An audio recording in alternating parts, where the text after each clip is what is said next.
ముందుగా ఈ వీడియో నేను చేయాలనుకోలేదు. ఎందుకనగా ఈ ఛానల్‌ను నేను ప్రారంభించినప్పుడే ఒక దృఢ సంకల్పం తీసుకున్నాను. ఈ ఛానల్‌లో ఎటువంటి నెగెటివ్ విషయాలు కానీ, నెగెటివ్ విషయాలకు ప్రేరేపించే విషయాలు కానీ డిస్కస్ చేయకూడదని. కానీ ఇటీవల కాలంలో జరిగిన చిన్న సంఘటనలు నన్ను కలిచివేశాయి. దాన్ని మన యూట్యూబ్ ఛానల్స్ తమ వ్యూస్ కోసం తమకు అనుగుణంగా మార్చుకొని ప్రజల్లో ఫాల్స్ ఇన్ఫర్మేషన్ స్ప్రెడ్ చేస్తున్నాయి. దీన్ని ఆపాలంటే వీడియో చేయటం మినహాయించి ఇంకే అవకాశము లేదు. కాబట్టి నేను ఈ వీడియో చేయదలుచుకున్నాను. ముందుగా విషయం ఏమిటి, యూట్యూబ్ ఛానల్స్ ఎక్కడ ఫాల్స్ ఇన్ఫర్మేషన్ స్ప్రెడ్ చేస్తున్నాయో మీకు చెబుతాను. విషయం ఏమిటనగా అరుణాచలం తిరువణామలైలో 2 హత్యాచార సంఘటనలు సంభవించాయి. ఇది ఒక దురదృష్టకరమైన విషయం. అది జరిగినది 2 తమిళ మహిళలకే. ఇందులో తెలుగు మహిళలకి ఎటువంటి అసౌకర్యం జరగలేదు. క్షమించాలి, తెలుగు మహిళలు తమిళ మహిళలు అని విభజించడం నా ఉద్దేశం కాదు. అక్కడ జరిగిన విషయాన్ని యథాతథంగా వివరించడం నా బాధ్యత.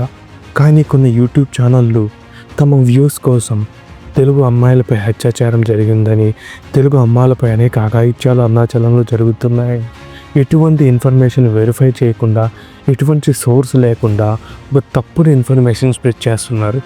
ఇందులో విచిత్రం ఏమిటంటే ఆ ఛానల్స్కు మిలియన్స్ కొద్ది వ్యూస్, వేల కొద్ది కామెంట్స్ ఉన్నాయి. కానీ ఇందులో ఏ ఒక్కరూ కూడా ఆ ఛానల్ కంటెంట్ క్రియేటర్ చెప్పింది నిజమా కాదా అని కనీసం కూడా ఆలోచించకుండా వాళ్ళకి సపోర్ట్ చేస్తున్నారు.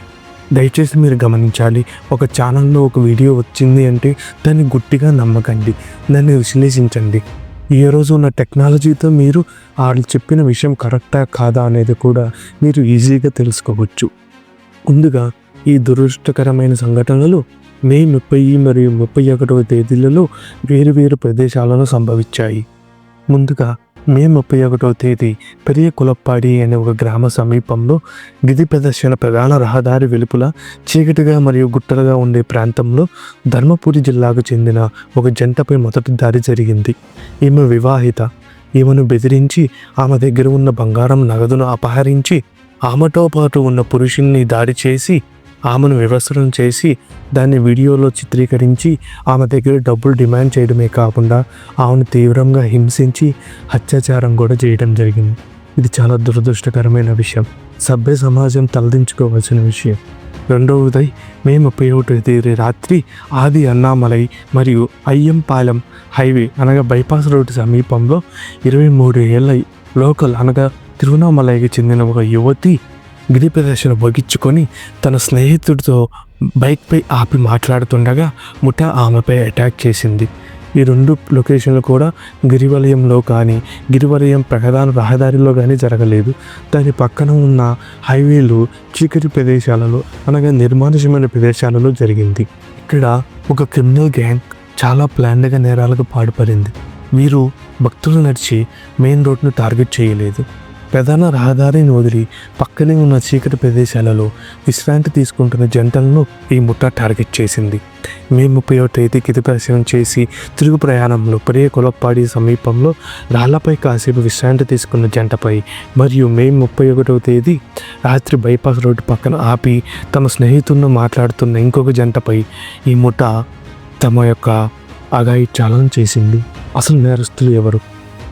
ఇలాంటి నేరగాళ్ల పేర్లు సభ్య సమాజం ముందర పెట్టాల్సింది. భారతీయ చట్టాల ప్రకారం వివరాలను బయట పెట్టకూడదు. కానీ ఈ దారుణాలకు పడిపోయిన రాక్షసులను పోలీసులు అధికారంగా ప్రకటించారు. ఈ గ్యాంగ్ లీడర్ పేరు కె వాసుదేవన్. వీడు అడయార్ గ్రామానికి చెందిన 28 ఏళ్ల యువకుడు. ఇతనికి పాత రౌడీ షీటర్ కేసులు కూడా ఉన్నాయి. వీటితో పాటు బి ఆకాష్, ఆర్ తమిళరసన్, జి అప్పు, ఏ హరిహరన్, వి శర్మ, ఎన్ బాలాజీ మరియు ఎస్ అరుణ్ కుమార్ అనే క్రిమినల్స్ కూడా ఉన్నారు. వీటితో పాటు ఒక 16 ఏళ్ల మైనర్ బాలుడు కూడా ఉన్నారు. ఈ క్రిమినల్ గ్యాంగ్ యొక్క ఉద్దేశం దోపిడీ, బ్లాక్మెయిల్. సంఘటన దురదృష్టకరం అయినప్పటికీ ఇక్కడ పోలీసు వారు వెంటనే అప్రమత్తమయ్యారు మరియు తమిళనాడు ప్రభుత్వం కూడా ఈ విషయాన్ని సీరియస్గా పరిగణించింది. దీనితో ఏకంగా తిరువణామలై జిల్లా ఎస్పీ గారే స్వయంగా రంగంలోకి దిగారు. 5 ప్రత్యేక బృందాలతో గాలించి నిందితుడు వాసుదేవన్తో సహా ఇతర 8 మంది ముఠాను 24 గంటల లోపలే వాళ్ళని అరెస్ట్ చేయడం జరిగింది. వాళ్ళ దగ్గర ఉన్న మొబైల్ ఫోన్లు, బైక్లు కూడా స్వాధీనం చేసుకోవడం జరిగింది. అలాగే మిగతా 3 నేరగాళ్ల కోసం తీవ్రమైన గాలింపు చర్యలు చేపడుతున్నారు. చివరిగా నేను చెప్పేది ఒకటి, సోషల్ మీడియాలో కొందరు కావాలని వక్రీకరిస్తూ తప్పుడు ప్రచారం చేస్తూ భక్తులను భయభ్రాంతులకు గురి చేస్తున్నారు. అలాంటి ఫేక్ ప్రాపగండా వీడియోలను నమ్మకండి, షేర్ చేయకండి. తప్పు చేసిన వాళ్ళు జైల్లో ఊచలు లెక్క పెడుతున్నారు. అరుణాచలం ఎప్పటికీ ఒక పవిత్రమైన ప్రాంతమే, సురక్షితమైన ప్రాంతమే. కానీ భక్తులుగా మనం కొన్ని జాగ్రత్తలు తీసుకోవాలి. ముఖ్యంగా రాత్రి వేళల్లో గిరి ప్రదర్శన చేసేటప్పుడు కేవలం భక్తులు ఎక్కువగా ఉండే ప్రధాన కాంతివంతమైన ప్రాంతాలలోనే విశ్రాంతి తీసుకోవడానికి మనం ఆగాలి.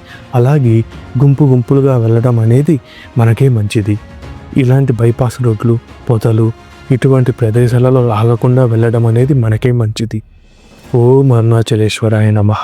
వీడియోని ఇక్కడ దాకా చూశారు అంటే నేను ఇచ్చిన సమాచారం ఎంతో కొంత ఫాల్స్ ఇన్ఫర్మేషన్ ఖండిస్తుందని, సరైన ఇన్ఫర్మేషన్ ప్రజలకు తెలియజేస్తుందని భావిస్తున్నాను.